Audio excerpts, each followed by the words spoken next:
is the worst. It's the worst. It's the worst thing. Hey guys, welcome back to my channel. It's your girl Joanne Morrison, and I had told you guys that I will come up with the part 2 of my pregnancy journey. And just like I told you guys in the first video, I don't think that my pregnancy journey was the best, but I felt like it was unique in its own way, because when I tried to find informations from left and right, I came to the conclusion that every pregnancy has its own unique experience, and I feel happy and I feel blessed that despite everything that I went through, I'm right here and I have my baby, and my baby's healthy and I'm healthy and everything is doing great. But I wanted to just give you guys insight of the things that I went through, so that if you're pregnant and you have these issues, you should not panic as much as I did, because I didn't know anyone around me that went through everything that I went through. And sometimes even when I went to the doctors, the expression of the doctor sometimes just made it look like, they had never seen this kind of issue. But then, not to worry, everything was taken care of. And the experience came, and the 9 months passed. So I stopped where I told you guys that I had the placenta abruption. So my placenta was peeling out, 50% out and 50% attached. So these medications that the doctor gave me was meant to actually let the baby stay. So let's go fast forward to 2 months later. When I went to do another echography, it had shown that the placenta was now only 25% detached. So what had happened was, as the placenta grew, it attached more, and due to the medications, it could, I don't know if it went back to its original position, or I don't know what happens medically, but I know that the placenta was now 25% detached, and then the other part was okay. So and the doctor had told me that if I bleed again, I should know that it's the blood clot that remain in my uterus when the placenta was peeling off. So basically what happened was, when the placenta peels off, it either bleeds out, or it could bleed and stay in, and then it could come out like in blood clots, or the body, I don't know if your uterus is going to absorb the other, I really do not know the medical term, but something like that. So after the bleeding stopped, and it reduced, I just had like patches, and which everybody who was pregnant will relate and say that, okay, sometimes you can bleed and it should not be very heavy, it's normal. What happened next was that I had malaria. I had malaria at my 2nd month, and my pregnancy, I forgot to tell you guys that I was throwing up about 7 to 9 times a day. I was throwing up about 7 to 9 times every day from the 7th week right up to the 10th week. I was throwing up from 7 to 9 times a day. So I was barely eating. Like, I could not even eat anything, because just for me to think about a particular food, I'll throw up. I was throwing up over everything. I could not even drink water. That was like no-go area for me. For some reason, water became very irritating. Like, if I just hold water and I think of just putting it in my mouth, I would throw up. And when I tell you guys that I used to throw up, I would throw up to a point where I'll be talking to myself in the bathroom. I'll be like, God, please, there is nothing else in my tummy for me to throw up. Please help me, because I will throw up and there will be nothing in my stomach, and I still feel like throwing up. So there was nothing to throw up, but I still felt like throwing up. Like, that was the most horrible part of the pregnancy, as if you ask me, is the fact that I was throwing up 7 to 9 times every day. So I was barely eating. And let me tell you guys the fun part about me. I'm a very skinny person. Like, I was born and I was never really a fat person. I really never took weight. So when pregnancy came, I really thought that I was gonna gain weight, and I'm going to have like this beautiful form and everything. But that's not what happened. Nah, that was really not what happened. The first 3 months, while I had like the throwing up scenario and everything was going, downhill, I had lost 5 kilos. And I just want to tell you guys that before I got pregnant, my weight was about 59, 60-ish. And when I got pregnant, after the first 2 months, I only weighed 54. That was crazy. I was underweight. I was pregnant. The doctor said it was not healthy for me to be very much underweight. It could affect the baby and everything, but I could not help the situation because I was really throwing up all the time. Any single thing that I eat, I will throw up. So at some point, I was really frustrated. I was really scared for the baby, given the fact that the placenta was acting up, the bleeding was acting up. I had malaria. I was throwing up. I wasn't really sure that this baby was gonna survive because it was, I had like a very mixed feeling, and it was very traumatizing because it was just very draining for me. So I had gone to gyneco. I had a gynecologist following me up there. So every time I'll have like the bleeding or the throwing up, or maybe my body will be acting weird, that I felt was not the pregnancy. I felt like something was wrong. I was gonna run to gyneco, and I want to tell you guys that I used to live at Colby Song, and I was being followed up at gyneco, which is at Ngusu. So it was taking me about 1 hour 30 minutes to cross over town to get to the hospital. So there was this one day that I had like a lot of bleeding, and I was throwing up, and I was weak. I had eaten nothing, and then I had malaria. I couldn't make it to gyneco, so I had gone to a clinic in my area. It's called Shemka.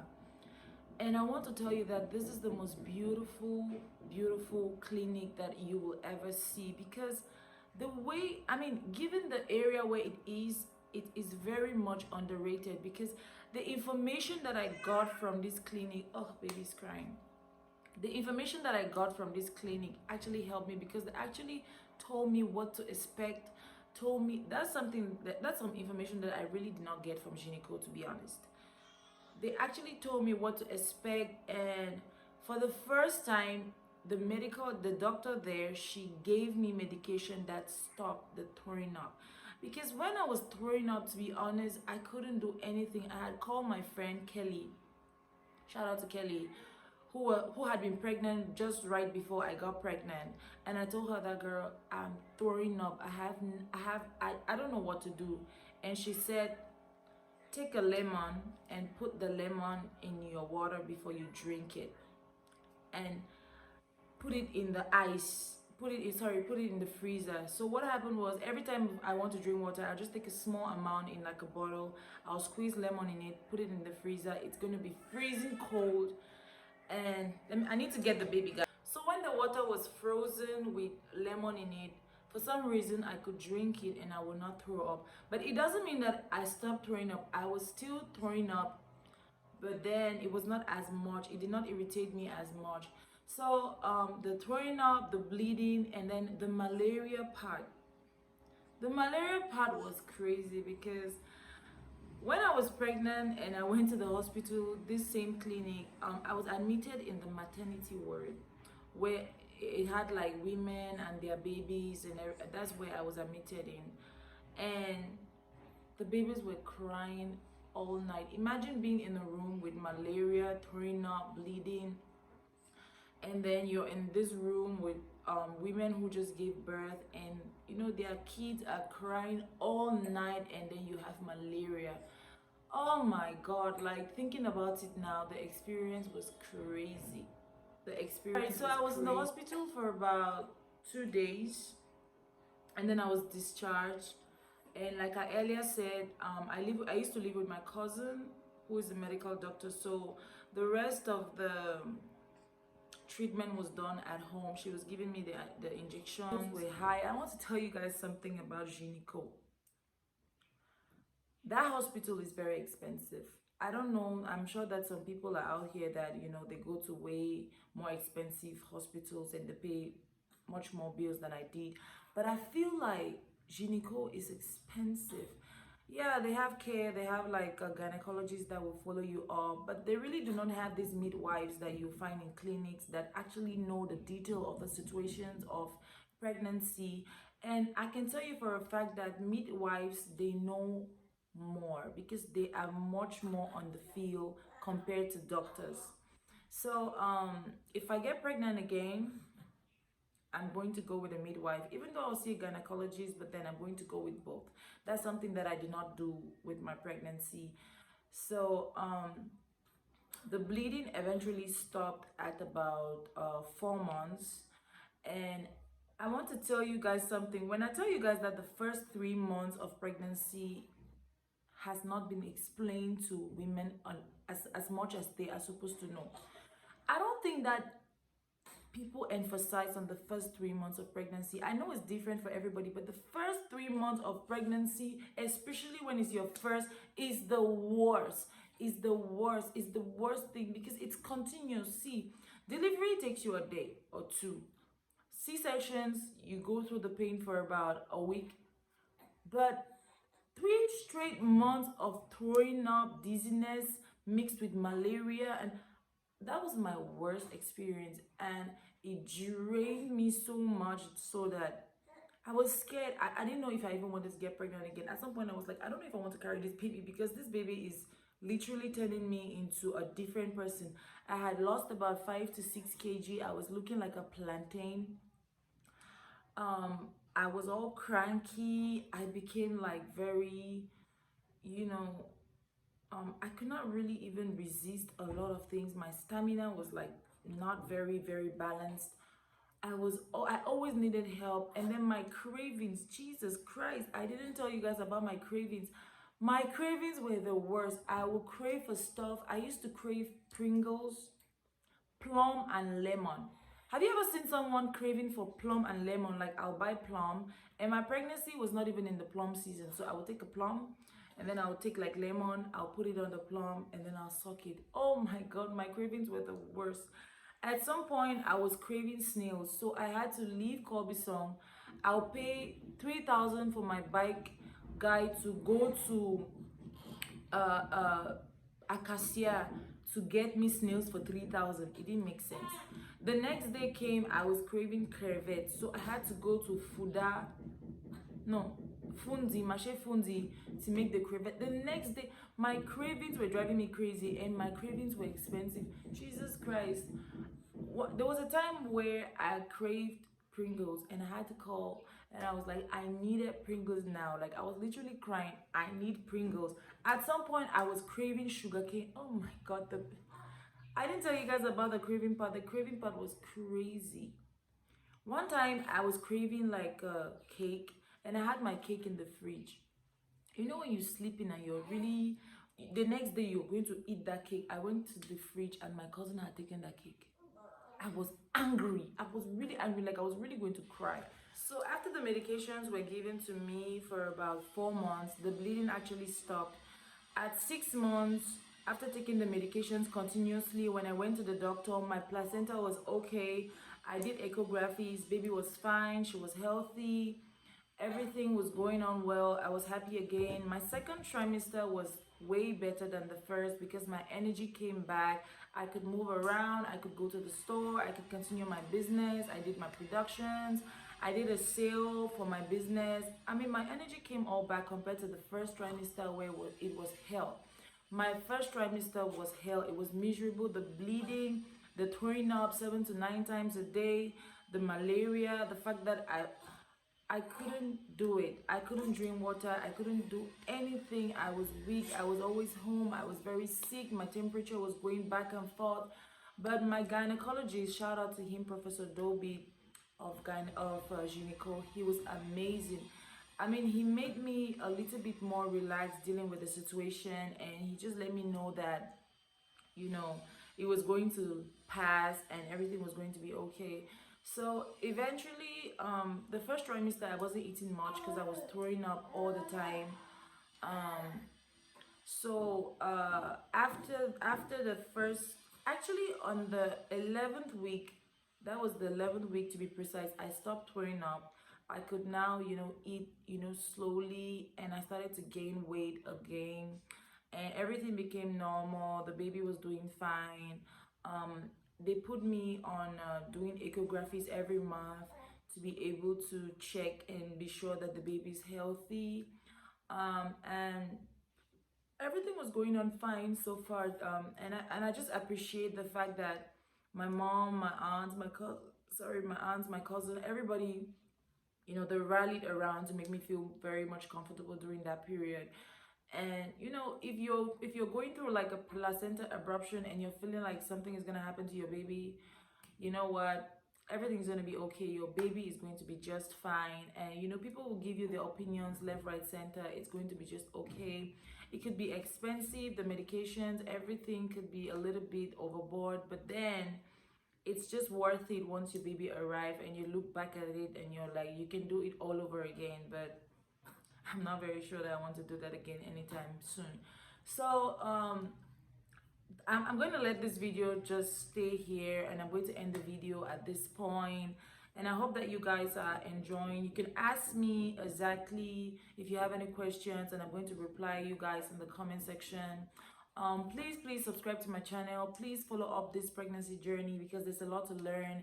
I'm going to tell you guys the hospitals, the doctors that you should actually, you know, follow up with if you're following up in gyneco.